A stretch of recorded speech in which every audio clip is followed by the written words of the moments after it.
Hello, good day, and welcome. My name is Mr. JB, and today we're going through a Photopea tutorial. This one comes as a request. This one is a pop-out effect. So to start, we've got our image dropped in. We are going to go to select, and we're going to do remove BG. You can do this multiple different ways, but this way is just the fastest for me.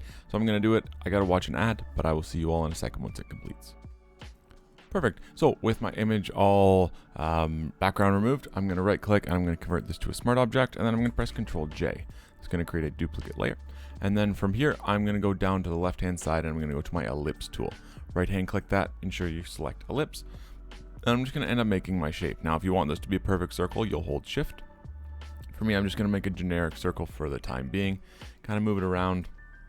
And then I'm going to move both of my two doggo layers, and I'm going to end up moving them to a slightly different spot, so that way I can end up getting the effect that I want, because I want his ear to kind of be popping out through the circle. It's going to help us make that effect look as good as it possibly can. Now from here, I'm going to select my magic wand tool, which is just up here with my magic select. Press deselect, and I'm going to select the circle shape. From here, I'm going to click inside the little checker pattern, and you'll see that everything is kind of like boxed in. Even the dog's ears, you can see, don't have that. That's important.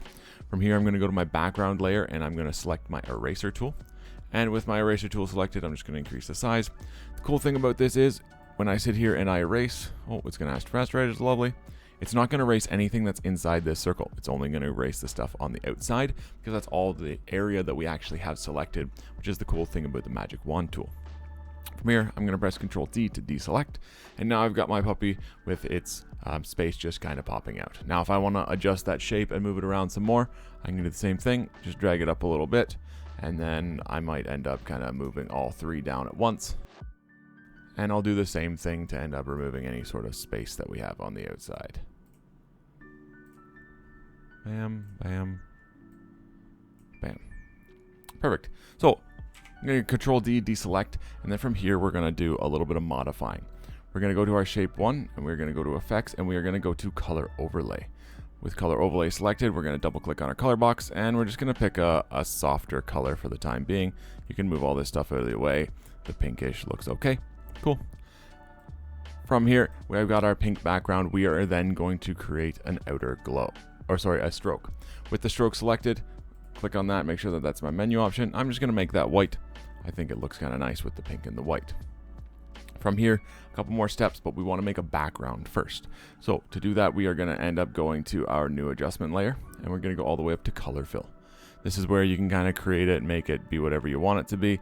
I'm just going to make it, I don't know, like a different type of soft purple. Boom. And drag that down to the bottom.